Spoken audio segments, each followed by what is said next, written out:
Before the first sunrise, before the first breath of wind stirred the surface of the deep, there was a silence. But it was not the clean, peaceful silence of a new beginning. It was the heavy, expectant stillness that hangs in the air after a great catastrophe, the silence of a battlefield after the fighting has ceased. The opening words of Genesis are perhaps the most famous ever written. Words you have known since childhood, announcing with majestic simplicity, "In the beginning, God created the heavens and the earth." We are conditioned to hear these words as the starting pistol for all of creation, the first note in a perfect symphony. But the very next verse refuses to play in harmony.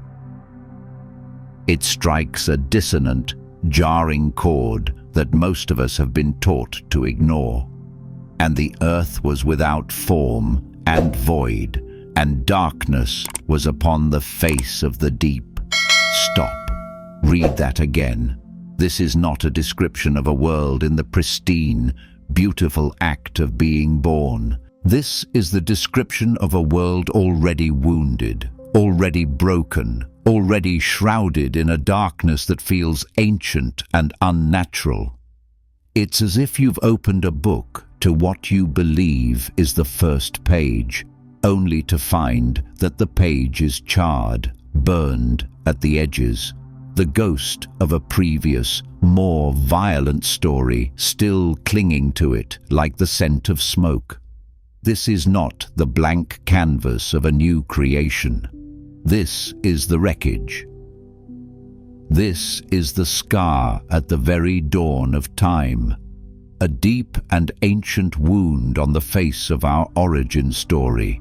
And scars, as we know, are not birthmarks.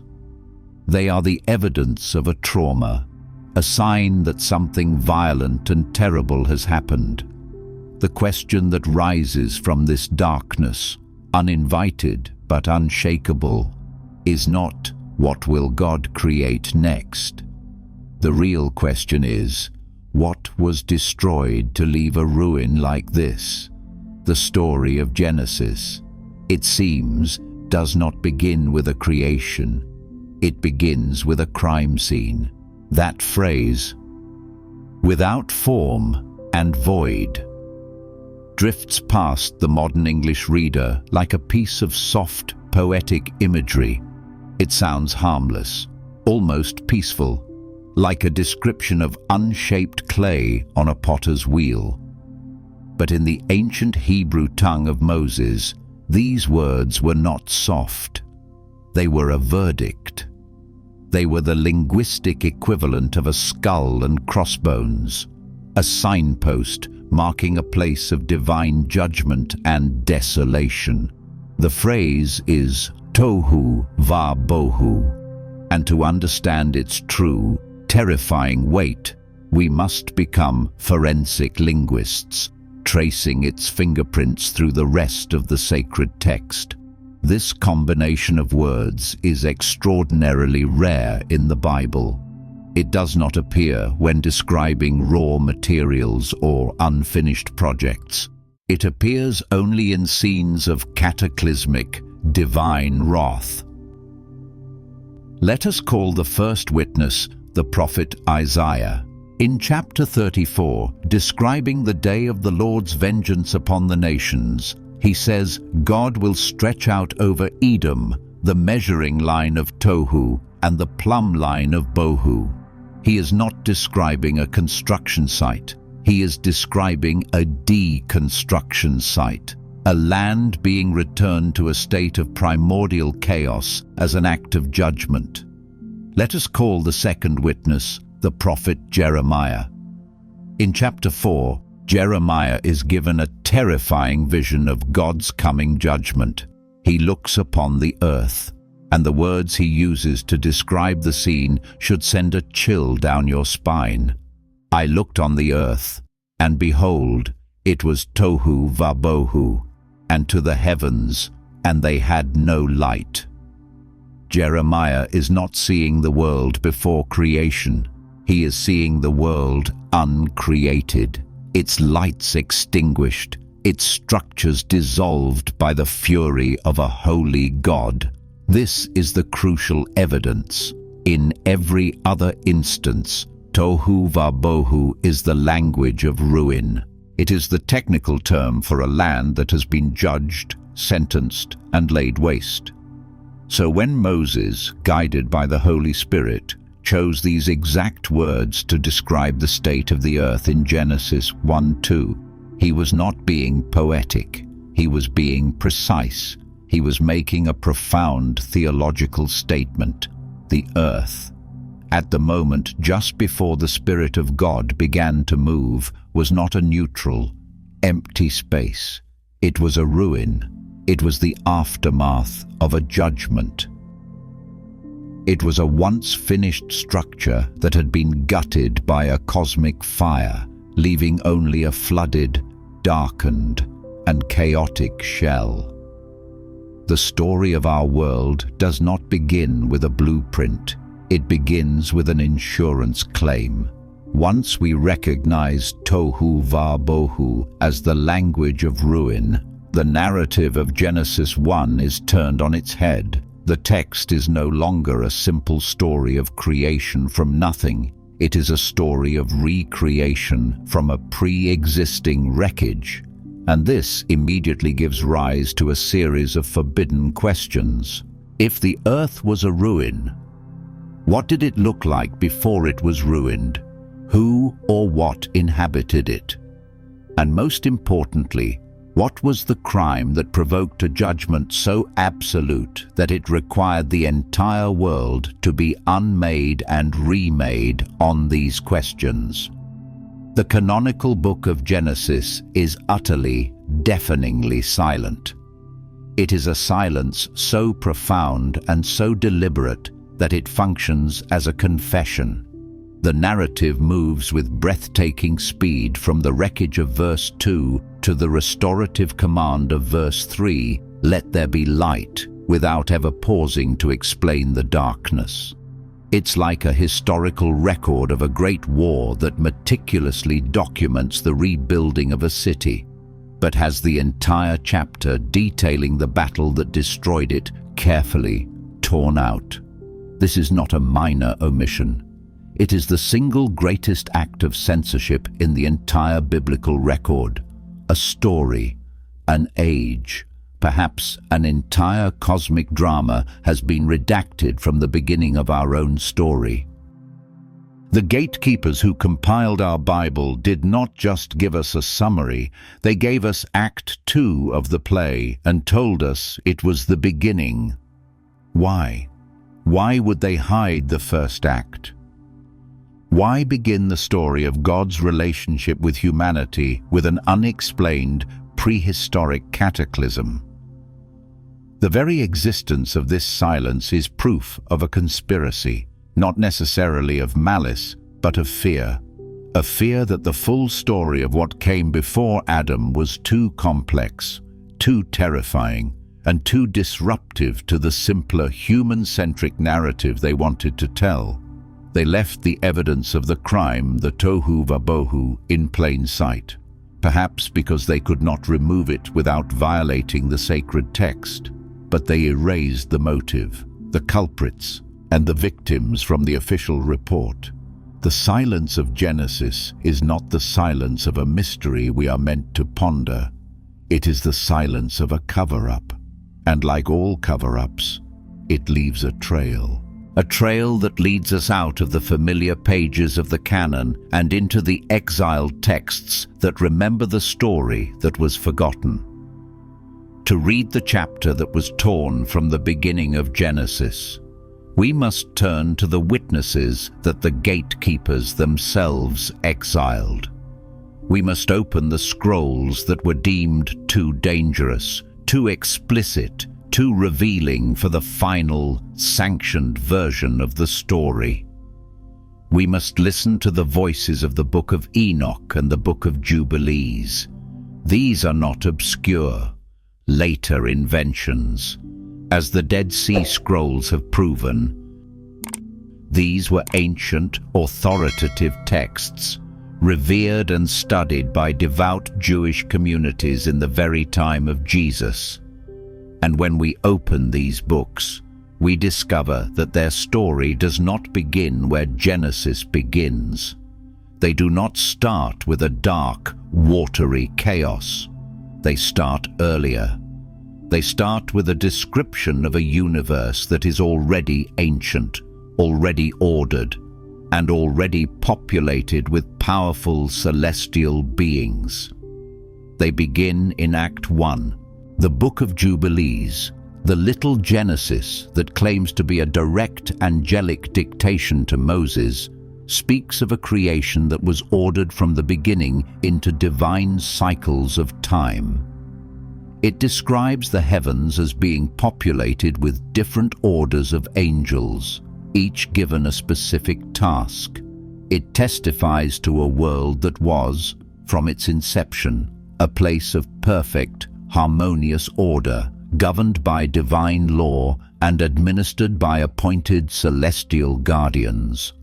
The Book of Enoch corroborates and expands this vision. It takes us into the very courts of heaven, describing the throne of God, the archangels who serve him, and the legions of angels, the watchers, who were given charge over the affairs of the earth.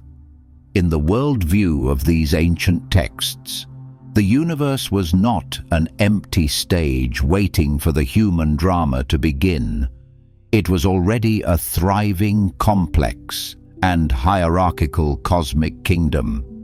These are the witnesses to the world before the ruin. They are the keepers of the memory of what creation looked like in its pristine, original state. They don't start their story with Tohu Va-Bohu because, in their timeline, the chaos had not yet happened. They begin their account in a world of perfect order, a world that was about to be shattered by the first and greatest of all rebellions. They are the only ones who can tell us what truly happened in the forbidden chapter before Genesis. Before the darkness, there was light. Before the chaos, there was order. Before the earth was a ruin. It was a masterpiece. To step into the world before Adam, as it is described by the forbidden witnesses, is to step into a creation of breathtaking beauty and perfect, interlocking harmony. This was the first earth, a world humming with the pure, resonant frequency of its creator's design. Imagine a world where the laws of physics and the laws of God were one and the same, where the spiritual and the material were not yet estranged. The Book of Jubilees paints a picture of a creation structured by divine time, a cosmos that pulsed to the rhythm of a perfect 364-day calendar. The seasons turned in perfect sequence. The Sabbaths fell with unerring precision, and the entire planet operated like a magnificent celestial clock, keeping perfect time with the liturgy of heaven. This was a world governed by sacred appointments, a kingdom where every cycle, from the rising of the sun to the turning of the ages, was an act of worship. The Book of Enoch adds another layer to this primordial world. It was a planet under guardianship. The earth and its fledgling life were not left unattended. They were placed under the authority of the Watchers, a high order of angels who acted as viceroys of the Most High. They were the stewards of this pristine creation, tasked with nurturing it, protecting it, and instructing its inhabitants in the ways of righteousness. In this first age, the boundary between heaven and earth was a permeable veil, not an iron wall. These celestial guardians walked the earth, their very presence a constant reminder of the divine order that sustained all things. This was a world without corruption, a kingdom without a rival. It was a reality of pure, unadulterated potential, a symphony with no discordant notes. The prophets of the Old Testament would later look back with a kind of holy nostalgia at this lost age. Ezekiel would speak of a guardian cherub in Eden, the garden of God, and Isaiah would sing of a morning star, son of the dawn. These were not just poetic flourishes, they were fragmented memories, echoes of a time when the heavens were filled with beings of unimaginable glory, and the earth was their sacred trust.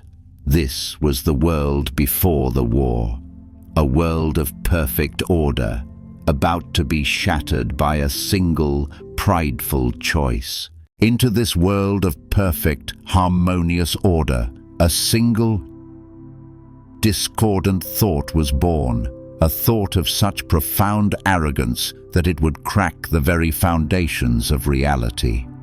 The story of this first rebellion is not told openly in Genesis. It is a memory so traumatic that it was sealed away. But the seal was not perfect.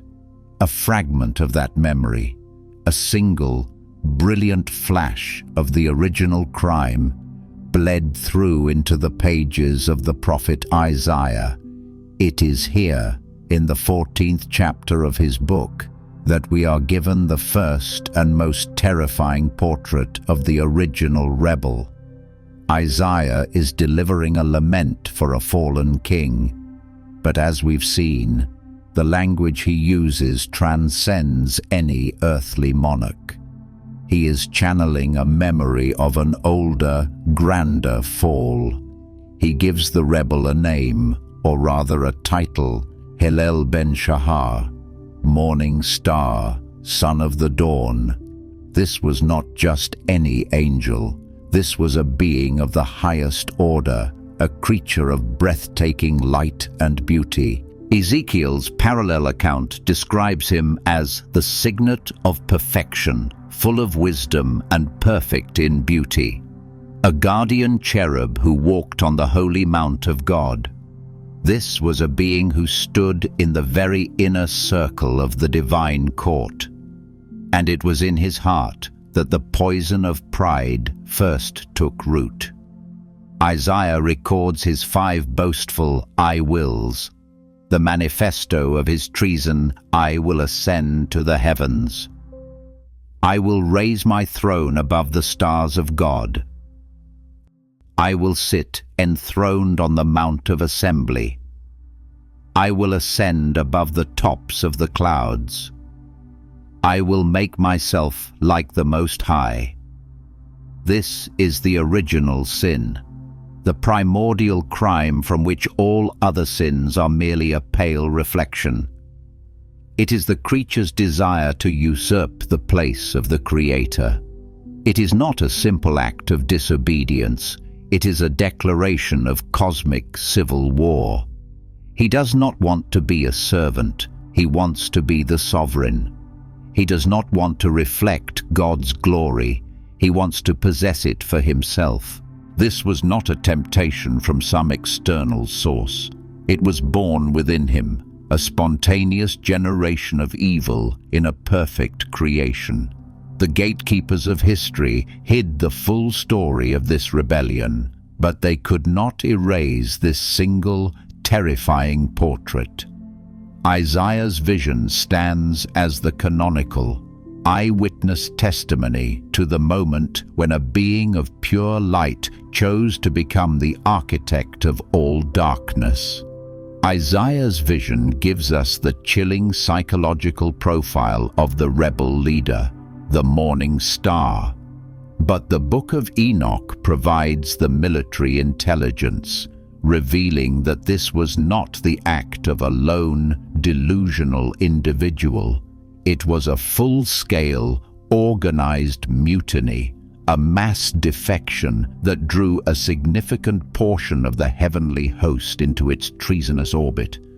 While later Christian tradition, drawing from a passage in Revelation, would speak of a third of the angels falling.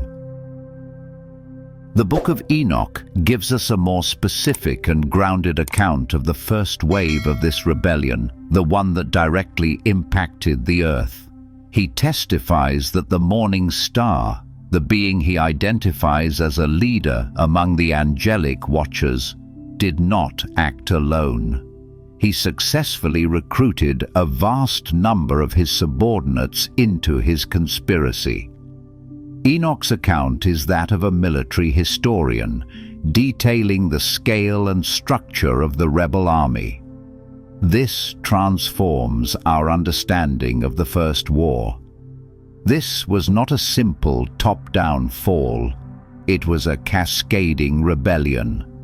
A charismatic and powerful leader, consumed by pride, managed to persuade a vast number of his followers to join his cause. They were bound not just by a shared ambition, but likely by oaths of loyalty to their commander over their creator.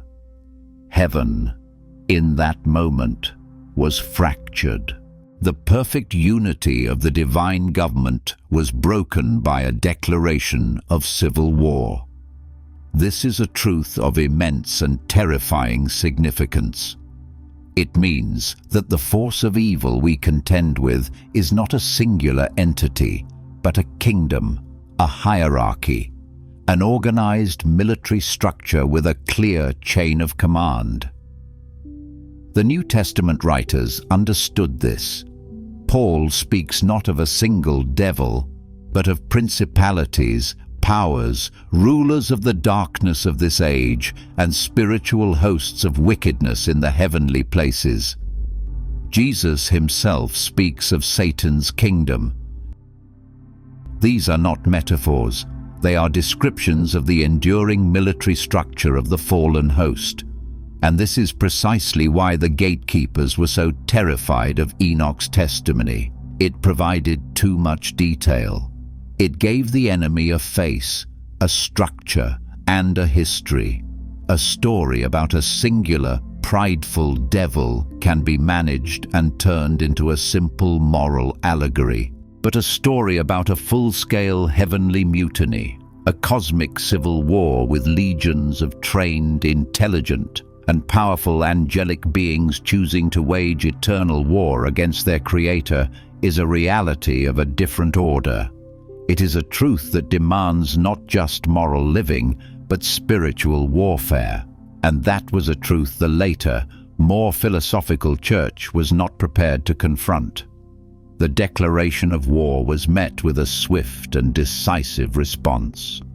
The courts of heaven, once a place of perfect harmony, became the first and greatest of all battlefields.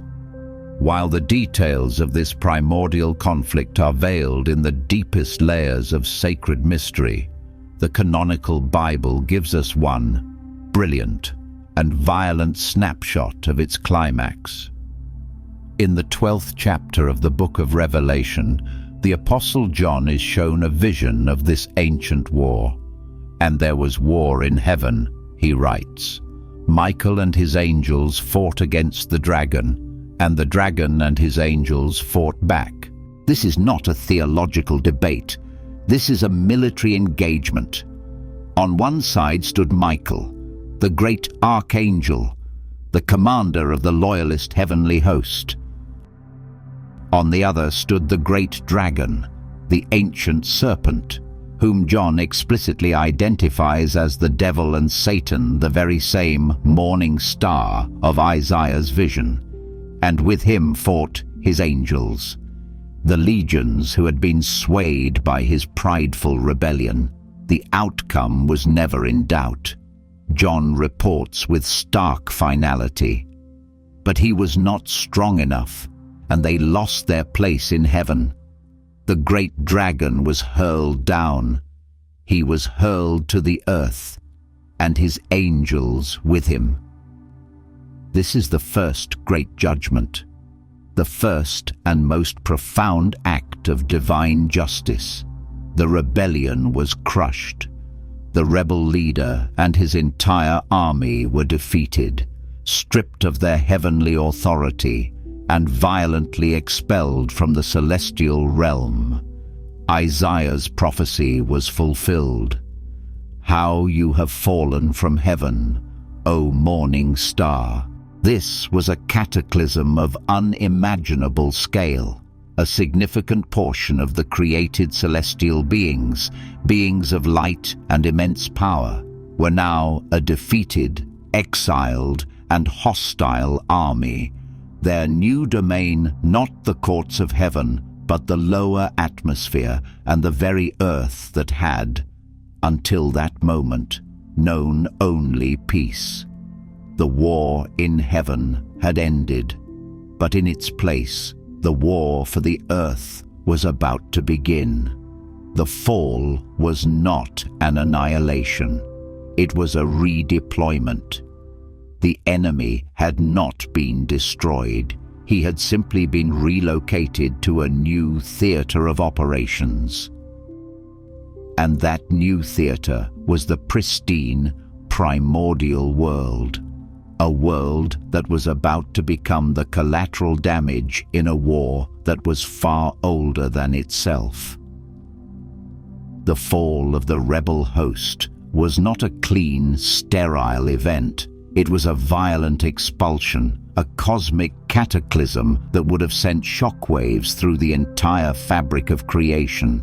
And the primordial earth, the world before Adam, appears to have been the primary battlefield, or at the very least, the primary casualty of this war. While the canonical Bible is silent on the precise mechanics of this first judgment, the ancient witnesses and the language of the prophets allow us to reconstruct the scene. The war in heaven and the subsequent casting down of a massive, powerful angelic army did not leave the physical realm unscathed. The very planet that had been the charge of these celestial beings now became the site of their defeat and imprisonment. The prophet Jeremiah, in his vision of a world returned to a state of Tohu Va-Bohu, gives us a chilling glimpse of what this judgment might have looked like. He says, "I looked on the earth, and it was formless and empty, and I looked at the heavens, and their light was gone. I looked at the mountains, and they were quaking. All the hills were swaying. This is not a description of a world waiting to be created. It is a description of a world being violently uncreated. It is the language of cosmic deconstruction. This, then, is the weapon of judgment that produced the ruin of Genesis 1:2. In response to the rebellion that had corrupted his creation, God unleashed a judgment so profound that it essentially reset the planet. This may have been the flood of Lucifer that some ancient traditions speak of, a cataclysm of water and darkness that washed away the structures of that first world, destroying the outposts of the rebel angels and leaving the planet in a state of submerged, chaotic ruin.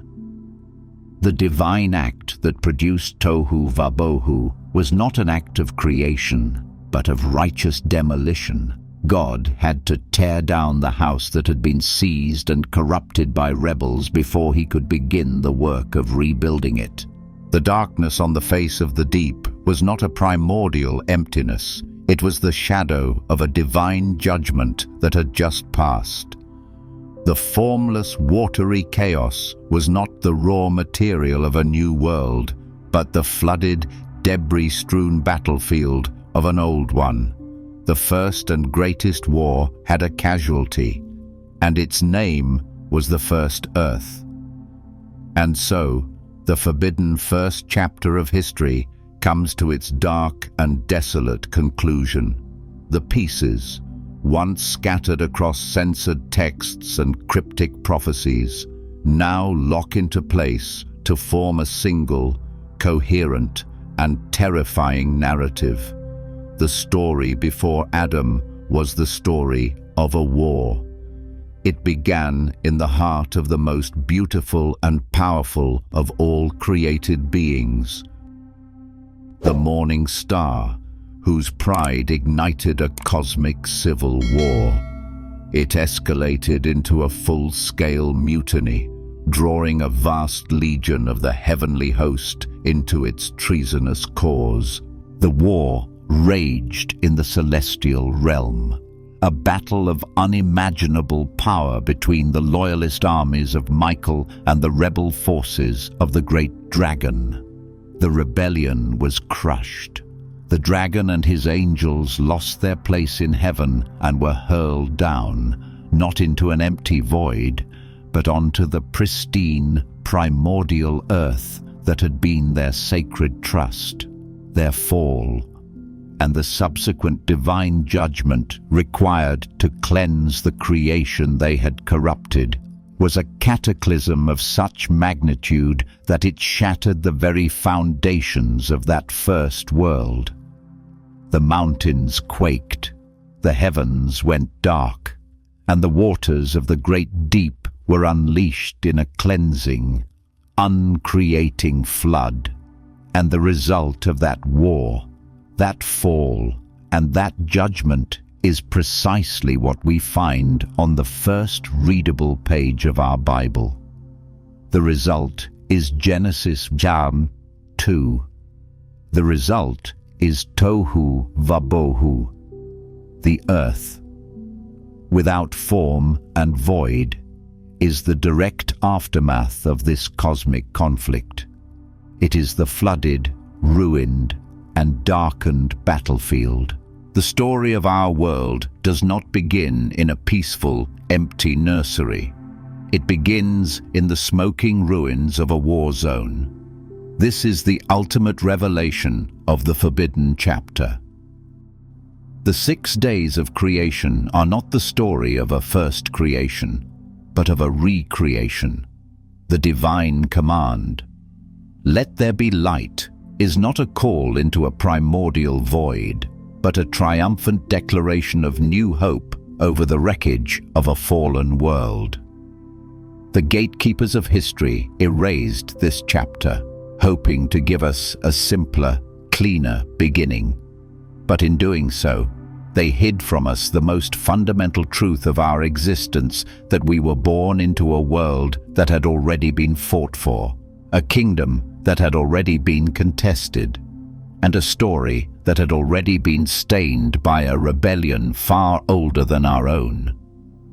Chapter 0 is over. The stage is dark and flooded. And now, the curtain is about to rise on Act 2. Once we understand that Genesis chapter 2 is a scene of aftermath, the 6 days of creation that follow are transformed from a simple act of making into a profound act of restoration. We are no longer watching an artist work on a blank canvas. We are watching a master restorer meticulously repairing a priceless masterpiece that has been vandalized. Every creative command is now imbued with a deeper, redemptive meaning. Day 1. Let there be light. This is not the first time light has existed. It is the return of light to a world that has been plunged into the darkness of judgment. The very first act of recreation is to banish the shroud that covered the ruin.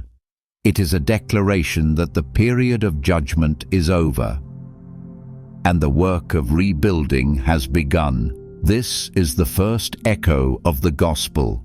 Darkness does not get the final word. Day 2. The separation of the waters. God creates an expanse to separate the waters above from the waters below. In the context of a world that has just been destroyed by a flood, this is not a simple act of atmospheric engineering. It is an act of establishing boundaries, of imposing divine order upon the very agent of chaos water that had been used to execute the judgment. It is a promise that chaos will be restrained. Day 3.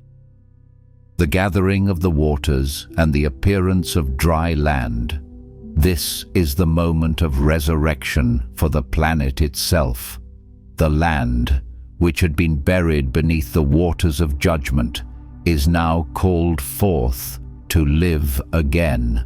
The earth emerges from its watery grave, and immediately it is commanded to be fruitful, to bear life once more. The curse of barrenness, Tohu, is being reversed. Days 4, 5, and 6. The refilling of the restored realms. God does not just rebuild the house, He brings life back into it. He populates the heavens with lights to govern the new timeline, the seas with creatures, and the land with animals. The emptiness, Bohu, is being filled. This is not just creation, it is repopulation, the restoration of a world that had been left desolate.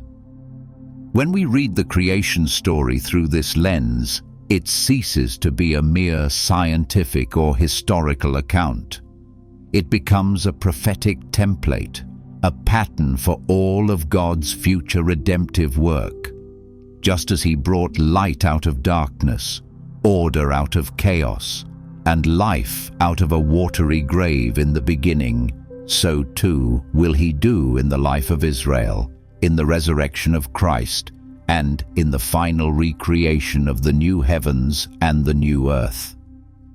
The first chapter of Genesis is not just about the beginning of the world. It is the gospel written into the very fabric of the cosmos. The recreation of the world culminated in the establishment of a very specific and very sacred space, the Garden of Eden.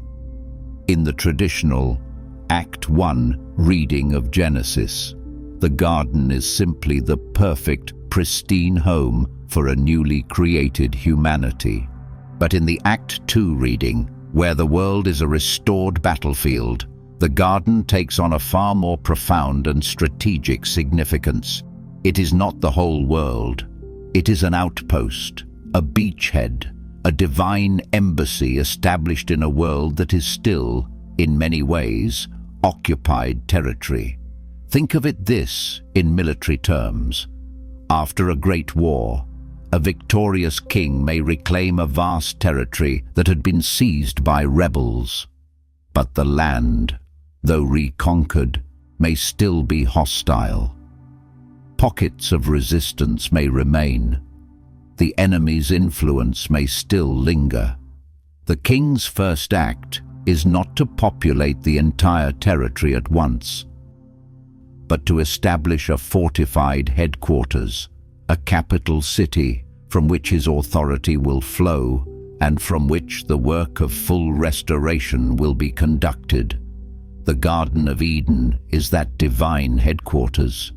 It is a piece of heaven on earth, a perfectly restored sanctuary where God's presence can dwell and from which His will is to be executed. The rest of the world, though recreated, is not yet Eden. It is the land that is to be reclaimed, subdued, and ultimately transformed into Eden. And this reframes the role of Adam.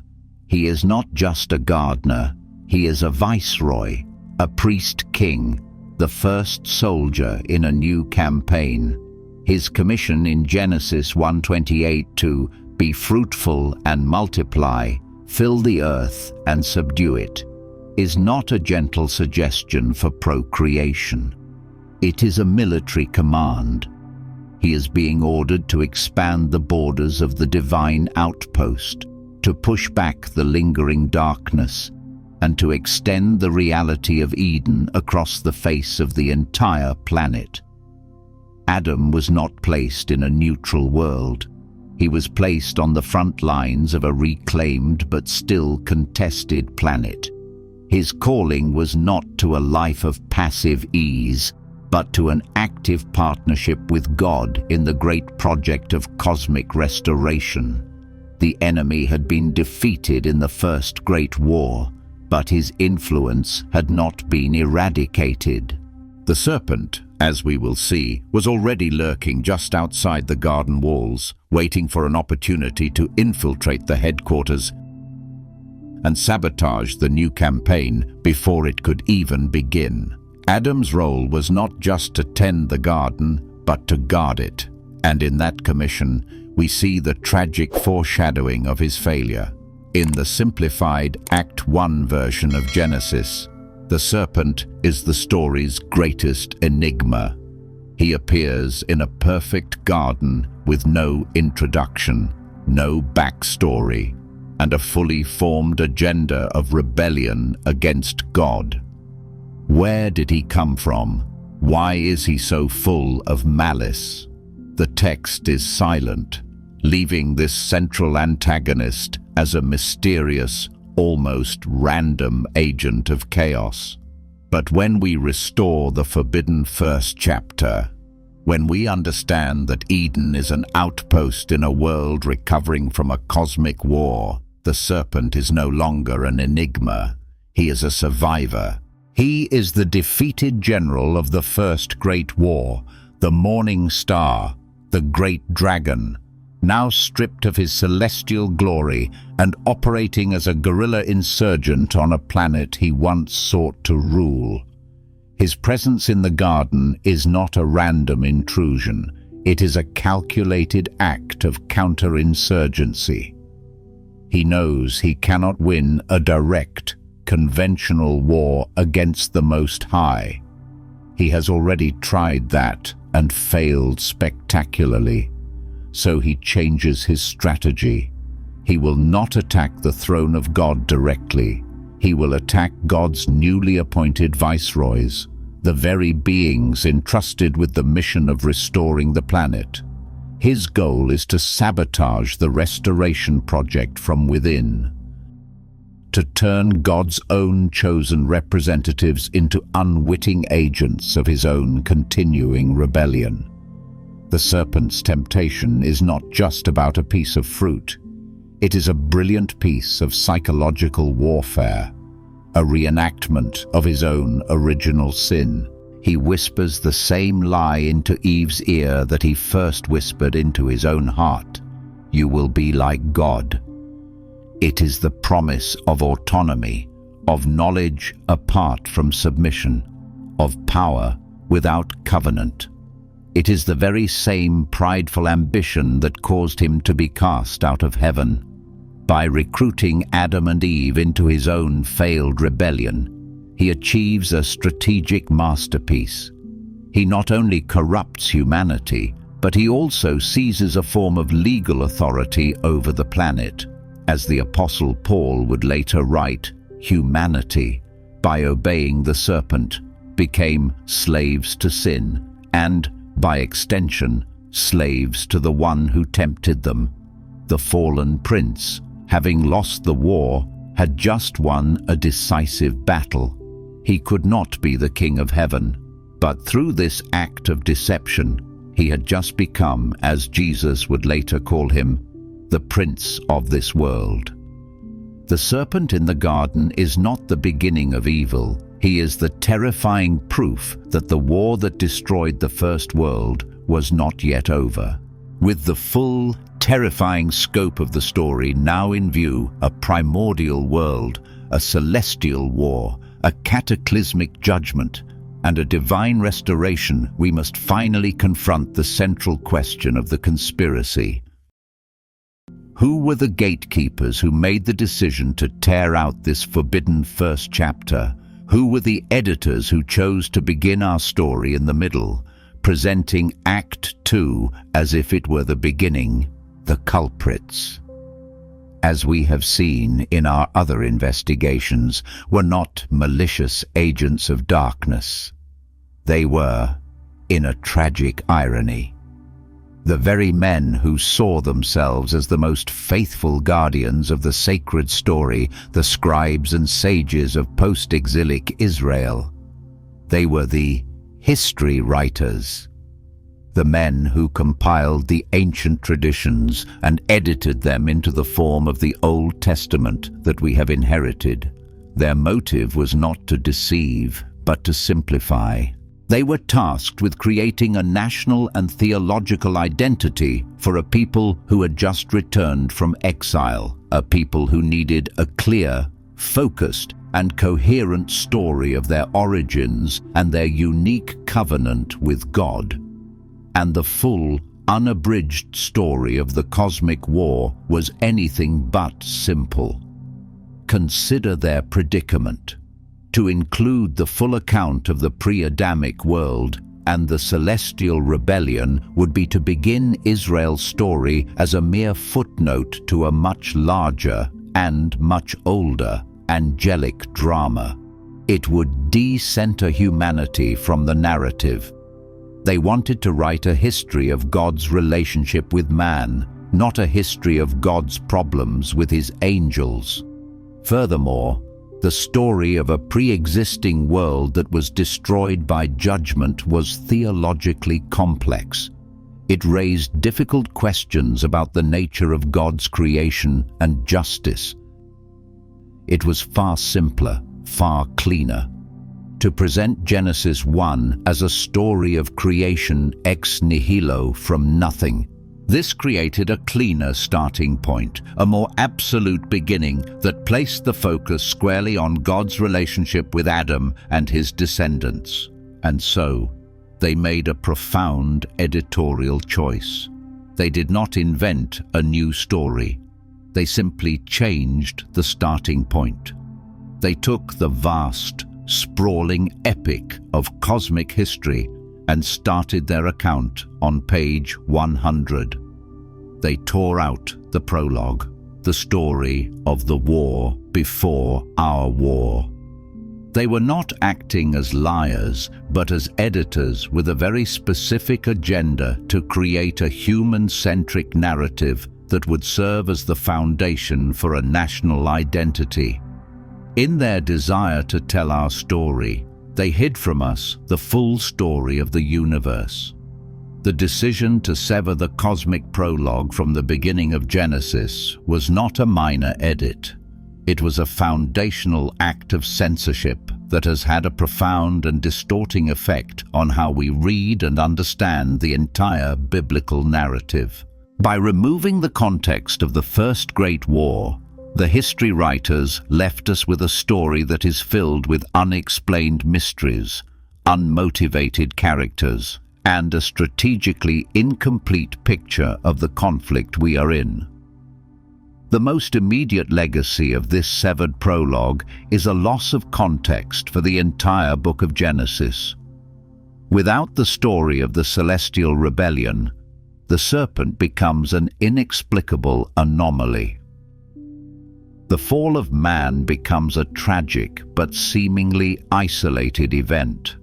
The violence and corruption that lead to the flood seem to erupt from a vacuum.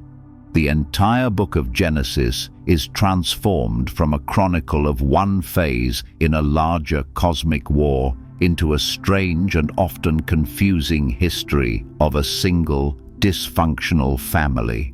This loss of context extends through the entire Bible. We read of God's ongoing battle against the gods of the nations without fully understanding that these are not just competing religious ideas, but the very same rebellious principalities and powers from the First Great War. We witness the life of Christ, his temptations, his exorcisms, and his ultimate victory on the cross. But we fail to grasp the full cosmic scale of his achievement.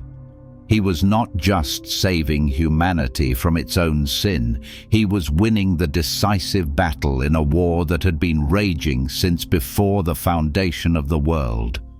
The legacy of this censorship is a faith that is often strategically naive. We have been handed a war manual with the entire chapter on the enemy's origin and history ripped out. We know we are in a fight, but we don't know who we are fighting, where he came from, or what the ultimate stakes of the war truly are. We have been taught a story about personal salvation, but we have lost the story of planetary reclamation. The history writers, in their desire to create a simpler, human-centric narrative, left us with a smaller, less magnificent, and less coherent faith. They gave us a story about a garden, but they hid from us the story of a universe. They gave us a story about redemption from sin, but they hid from us the story of restoration from a cosmic war. And in doing so, they left us to navigate the battlefield with an incomplete map for nearly 2 millennia. The edited version of Genesis was the only one the Western world knew. The story of the war before our war was a forgotten echo, a whisper preserved only in the censored pages of apocryphal literature. The silence of the history writers was almost absolute, but a truth this foundational cannot be buried forever. The earth itself, it seems, has a memory. And in the 20th century, the buried evidence began to speak again. The voices came from 2 of the most significant discoveries in the history of biblical archaeology. From the ancient monasteries of Ethiopia, the full, unabridged texts of the Book of Enoch and the Book of Jubilees were brought to the attention of the Western world. These were not late, medieval forgeries. They were ancient scrolls, preserved for centuries by a faithful church that had never been subject to the editorial decisions of Rome or the later rabbinic councils.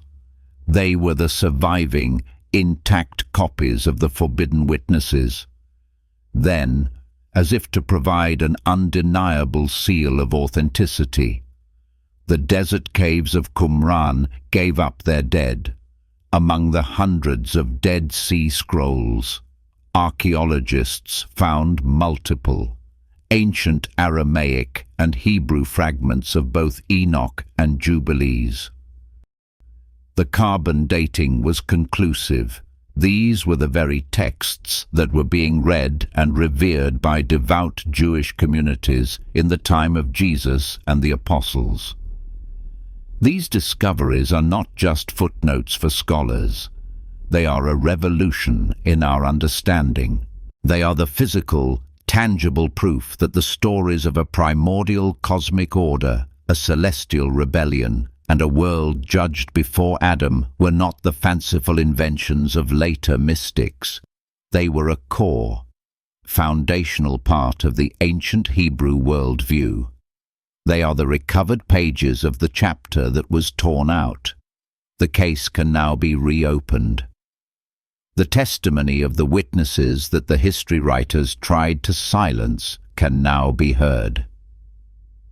We are the first generation in nearly 2 millennia to have access to the full dossier, the complete set of documents that tell the story of Act 1.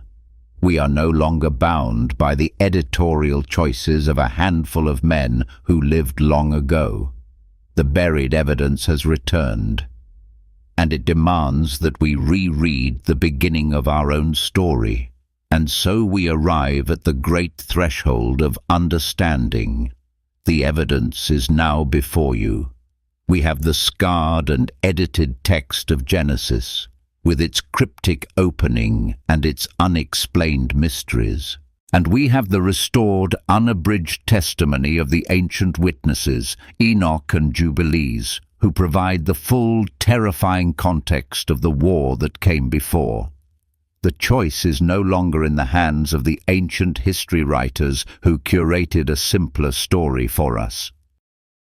The choice now belongs to you. You can choose to remain in the familiar, comfortable world of the edited narrative.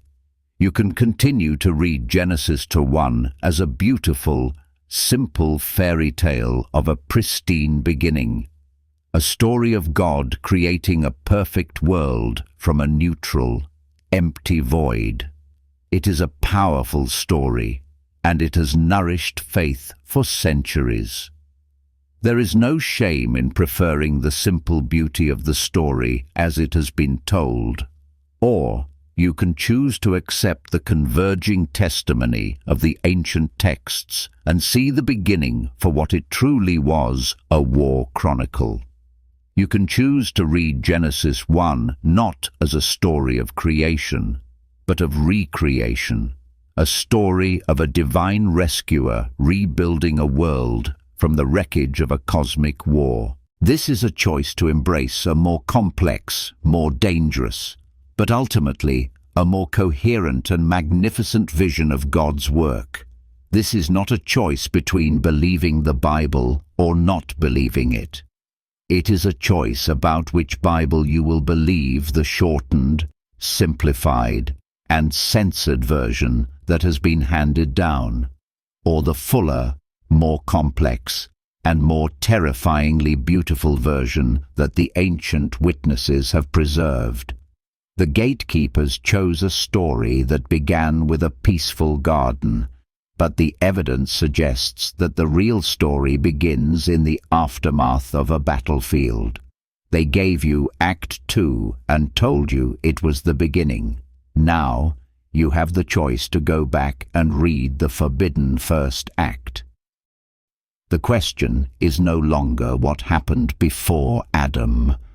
The question is, are you brave enough to know, to choose to see the war before our war is to do more than simply adopt a new theory about the first chapter of Genesis? It is to accept an invitation to reread the entire Bible with a new and profoundly clarifying lens. It is to be handed the master key that unlocks the single, unified plotline that runs from the first ruin to the final restoration. The cosmic war is not a prequel that can be ignored. It is the strategic context for every subsequent event in sacred history.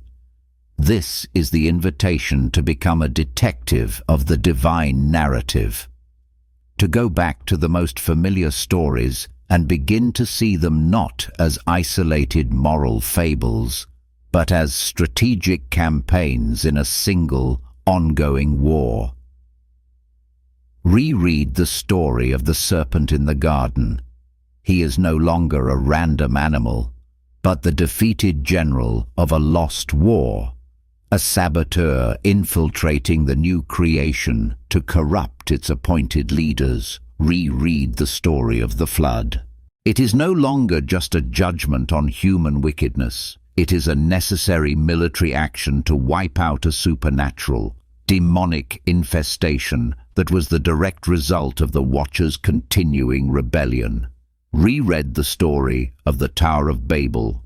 It is no longer just a tale of human pride. It is a desperate, technologically assisted attempt to re-establish a fallen, pre-Adamic order. A unified world under a singular, rebellious authority. Reread the story of the conquest of Canaan. The command to destroy the giant clans is no longer a difficult moral problem.